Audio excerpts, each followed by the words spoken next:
The miracle of Chanuka occurred about 200 years before Churban Bayesheni, before the destruction of the Second Temple.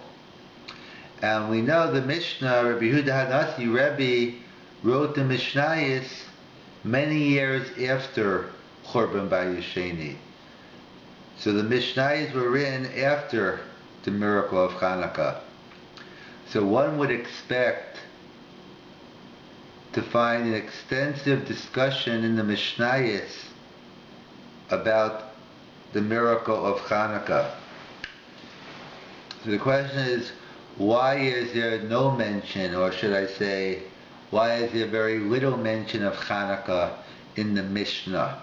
It's only mentioned in passing, parenthetically. For instance, in Baba Kama, it talks about an animal walking with flax on it, and they talk about if the flax catches onto a candle and fire, who is responsible? So the Gemara says, the Mishnah says, if it's near Chanuka, so he should have been more careful. He should have known it's near Chanuka, and therefore he's responsible. Or independent point, like on just like on Erev Shabbos on Friday, one has to be more careful because everyone's in a rush. But we see it's only mentioned Hilchos Nezikin. Something to do with Chanuka. It's a Hilchos Nezikin damages issue. Who's responsible? Or the Mishnah Megillah talks about Kriyas HaTorah on Chanuka. Or the Mishnah in Rosh Hashanah, when they talk about which months of the year do you send out messengers. So the Gemara talks about the different months, and it says you send out for Kislev because of Chanuka. And it's a mention about Bikurim between Chanuka and Sukkot. In terms of, we mentioned Chanuka in terms of the Zman of Bikurim. But the point being is that we see there's very little to no mention of Chanuka in the Mishnayos. And we would expect to be a lot, so why is there? So we'll attempt a couple of answers. So I believe it's the Rambam in Perush HaMishnayos who talks about why is there very little or no mention of talis and tefillin in the Mishnayos. So he talks about the concept of, since it was common knowledge, everyone knows about talis and tefillin, there was no reason to put them in the Mishnayos. So too, Chanuka happened this 200 years before the Churban, so it was a very recent holiday, so everyone knew about it, so therefore that's why the Mishnayos didn't take it out. That's how some suggest. Others suggest the Chasim Sofer has a different explanation, based on the Ramban. The Ramban, Nechmanides writes that in Parashas Vayechi, Lo Yosser Sheva MiYehuda, that the kingship must not leave Sheva Yehuda. So he talks about how great the Chashmonaim were, the Maccabees were. They were Chasidei Olam. They were special people. However, they were great people, but they were nichshol, they stumbled, they took over the Malchus, they took over the kingship. So, and besides the prohibition of Yosser Sheva MiYehuda, the Yerushalmi brings down a special issue for a Kohen to become a Melech, kind of like separation of church and state. So that's what the Chasim Sofer writes. Rabbi left out the story of Chanuka from the Mishnayos because he didn't want to publicize the sin of the Chashmonaim. Since he didn't want to publicize the sin of the Chashmonaim, so therefore he left it out. So we have either because it was common knowledge, that's why it was left out, or it's the Chasim Sofer writes different interpretations of the Chasim Sofer, but it's the Chasim Sofer writes, didn't want not to embarrass the Chashmon, and we didn't want to publicly talk about them, so we left it out. But Ruben Margolis, one of the great Achronim, he points out that historical answer, that there were the times when the Romans were in control, when the Mishnah was written, and therefore the Romans, they were very careful because they didn't want to put anything about the Mashiach in, And they felt they'd look at the Chanukah story not as the miracle of the oil, but as the rebellion, the Rabbi Miyamiatim, the few against the many, and therefore that's why they didn't want to mention Chanukah, because they didn't want the Romans to think they were to revolt. So either way, so we have a couple of answers why some suggest there is no mention of Chanukah in the Mishnah. So the Chasam Sofer said, based on the Ramban, that they took over the kingship. However, this answer only helps according to the Ramban. But the Rambam in the beginning of Hilchos Chanukah obviously disagrees with the Ramban, because the Rambam writes it was a great thing, it was a Yeshua, that for over 200 years the Jewish monarchy was restored. The Jewish people were running the Israeli government, the Jewish state. That was a great thing, the Rambam writes. So therefore, you can't say, so why didn't he put it in the Mishnah then? According to the Ramban, it was a terrible sin, so the Chatzim's over, so he left it out. But according to the Rambam, why was it left out? So Rav Selevan, he wants to suggest another explanation. So the fourth explanation is that the Rav explains, there's a Gemara in Moed Katan Daf Chavav Amud Aleph. The Gemara says, you see a Sefer Torah burning, you see a Torah scroll burning, you have to rip Kriya twice. We know there's a concept when you lose a loved one, so really Me'ikar Adin, you rip Kriya at the time of the Misa, but Alaminig is at the funeral, a person rips Kriya, he rips his garments. So the halacha is, when you see a Sefer Torah burning, so you have to rip Kriya twice. Why? Once on the cloth, the parchment burning, on the other on the letters, on the osios. So we see that both the cloth and the osios, you rip Kriya twice. And the Gemara in Avodah Zarah with Hananya ben Charjan, who was tortured and put to death, and they wrapped the Sefer Torah around him, and the student said, Rabbi, what do you see? He says, I see the Sefer Torah burning, but the osios going to Shamayim. I see the cloth burning, but the letters are going up to heaven. So the Rav pointed out there's an apparent contradiction. In the Gemara in Moed Katan, we see the cloth, the parchment, and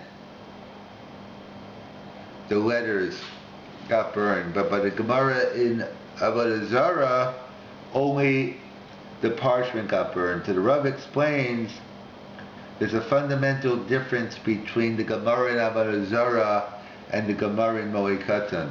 The Gemara in Avodah Zarah is talking about a guy, a Gentile. He was burning the Sefer Torah. So a Gentile doesn't have shaykhs to Torah, so all he could burn is the physical. He can only burn the cloth, but he can't touch the osios. Like the Nazis, the Makshamo, they did everything they tried to take away religion, but they couldn't get inside you. So the guy doesn't have shaykhs to Torah, so he can only burn the cloth, but the osios remain. But the Gemara in Moed Katan, as a Jew is doing it, and a Jew has shaykhs to Torah, so therefore he's able to, has the ability to burn both the cloth, the parchment, and the letters. And that's how the Rav explained the difference we find between Churban and Tuma. When we talk about the Romans, we always use the term Churban, destruction. When we're talking about Chanukah, the Greeks, Tuma, they defiled all the orders. And there's a famous, defiled all the oils. There's a famous question is, we have a principle, Ein Adam also davar she'ino shalo. You can't prohibit something that doesn't belong to you. If someone walks into my home and starts worshiping the dining room table and makes it idol worship, it doesn't become asabana, it doesn't become prohibited for use because it's my table, he can't do it.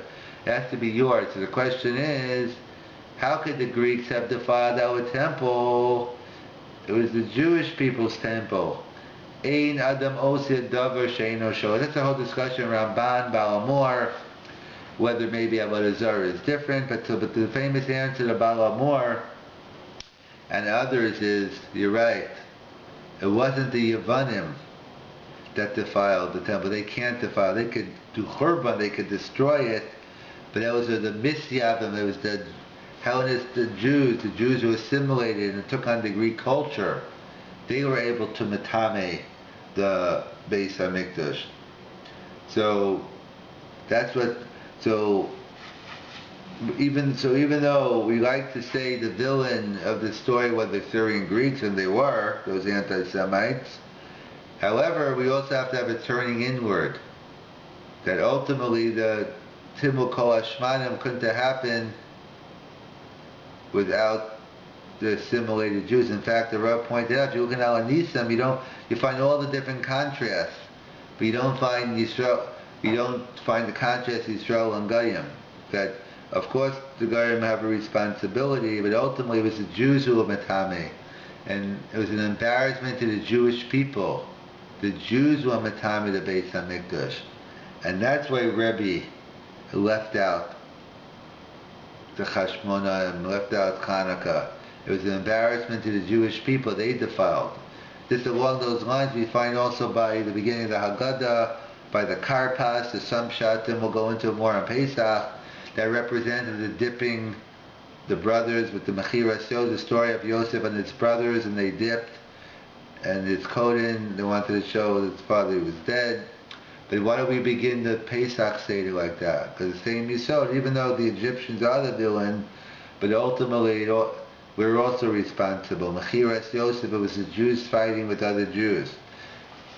So to here, that's what the Rabbi explained, the reason why Chanukah is left out of the Mishnayos is because it's an embarrassment to the Jewish people that they went ahead and they defiled the temple. So we have answer number one, that it was public knowledge, no need to talk about Chanukah, like Talis and Tefillin. You have Ruvain Margolis, the historical answer. It was the time when the Romans were in charge, so therefore they didn't want to discuss things about the Mashiach, or they didn't want to discuss Chanukah because they might take it as they're going to plan another rebellion. We had the Chasim Sofer based on the Ramban, answer number three, that since the Chashmonaim sinned by taking over the Malchus, so therefore we left them out of the Mishna. We don't want to publicize their sin. And according, however, that only works according to the Ramban. According to the Rambam, why was it left out? The Chashmonaim, the Maccabees did a great thing, was the Yeshua, the Rambam calls it. So that's what the Rav explained. According to the Rambam, you have to explain that's between the Gemara Moed and Avodah Zarah, it was the Jewish people who defiled the temple, a tremendous embarrassment to us, hence Rabbi left out of the Mishnayos. So perhaps we could explain another answer. These are all nice answers, and also, but they're more external to the issue in terms of the Chashmonaim. They took over the Malchus, or according to the Rambam, it was a good thing. Perhaps it wasn't a punishment. The reason why it was left out of the Mishnayos, and for that matter, there's very little Gemara on it as well, and the story of Chanukah is only a couple of lines. So maybe we can understand based on the following. The Gemara tells us in Yuma and Daf Chavtes, based on quotes from Tehillim Mamatzeach Al Ayeles HaShachar, that in the Gemara Darshans, that just like morning is the end of the night, once morning comes, the night is over, so to Esther is Sof Kol Hanisim. Esther is the end of all miracles. Purim is the end of all miracles. Chanukah, what about the Yontiv of Chanukah? There were plenty of miracles there, so what do you mean Purim was the last miracle? So the simple reading of the Gemara is, it says Purim is the last of the Torah Shebeksav miracles. We know there are 24 books of Tanakh. Purim is in it, and therefore they were the last of the Torah Shebeksav miracles. But Chanukah, that's the Torah Shebal Peh miracle. In fact, interesting, Chanuka, that rested on the 25th.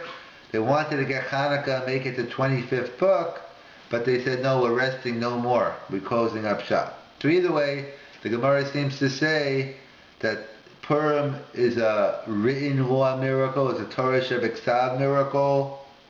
Chanukah is an oral law miracle. What does that mean exactly? What's the difference between a Torah Shebeksav miracle and a Torah Shebal Peh miracle? So the Vilna Gaon explains there are two kingdoms, as then they bring in the Bali Kabbalah as well. There's the kingdom of Rachel and the kingdom of Leah.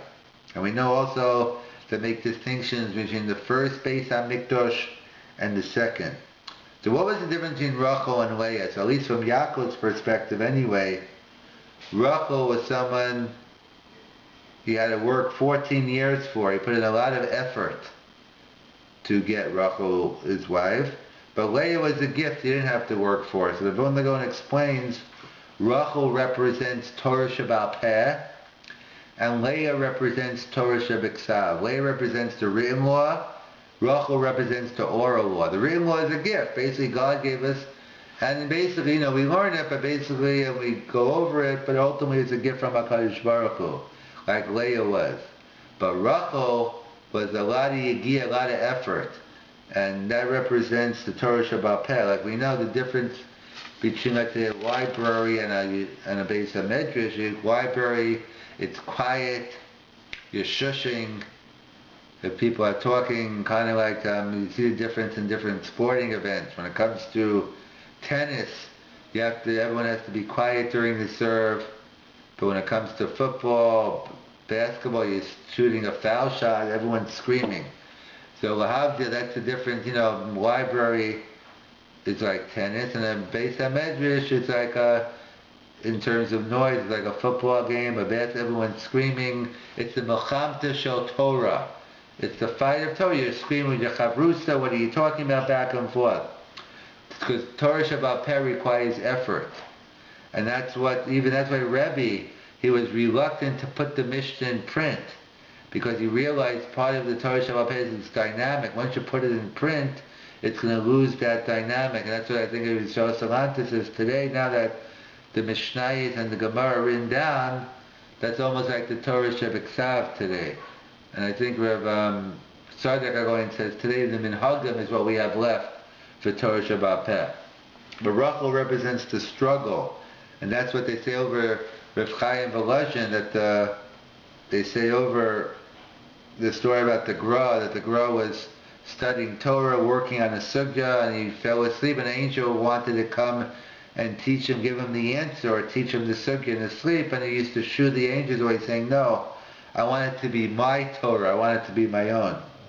But the story happened, and that doesn't make a difference, but the yisod is there. The Torah Shebal Peh is the effort you put in, the yigiyah. And that's how some explain there between the first temple and the second. The first temple, which Purim, even though Purim happened a little after, but it's associated with the first temple, full of nisim, of miracles, neviim, Navi tells you what to do, and that's it. But the second temple, we know we were missing, we didn't have the Aron, which represents the Torah Shebeksav. It was we had to go ahead and do the effort ourselves. And that's what they point out, that not only is it left out of the Mishnah, but there's very little mention of the story of Chanuka, even in Gemara. And interesting to note, the Chanuka being the Yontif of Torah Shebal Peh, we know most of the brachas we make are only D'Rabbanan. And there are many mitzvahs we do D'Rabbanan. So the Gemara of all places asks is, will we make a bracha on near Chanuka?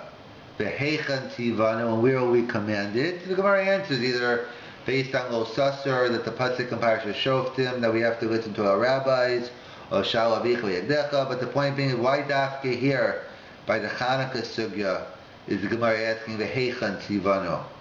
Why not by any other place? Because Chanuka represents, that's the Koach HaChachamim, that's the Torah Shebal Peh. And in fact, that's why there are the difference between Purim and Chanuka, according to the Lavush and others, is Chanuka. In Purim, we know there's a Chiyuv Suda, an obligation to have a meal. Chanuka does not, so we sing, there is no Chiyuv Suda. And according to some it is, we pass not. So the Ramah writes, therefore you should sing Shiros v'Tishbachas and Divrei Torah, because you have to create the holiness of the meal. And you notice by other Yom Tovim, Pesach, Sukkot, you feel it in the air. Chanukah is even in yeshivas. You don't put the effort in. You go for there's no Issa Malacha. It's like a regular day, because Chanukah represents Torah Shabbat Peh. It's all about the human effort we have to put in. And in fact, there's along those lines, I think it's Rav Shlomo Kluger, that the Gemara asks many times is Purim min HaTorah minayin, Mordechai min HaTorah, Esther min HaTorah minayin.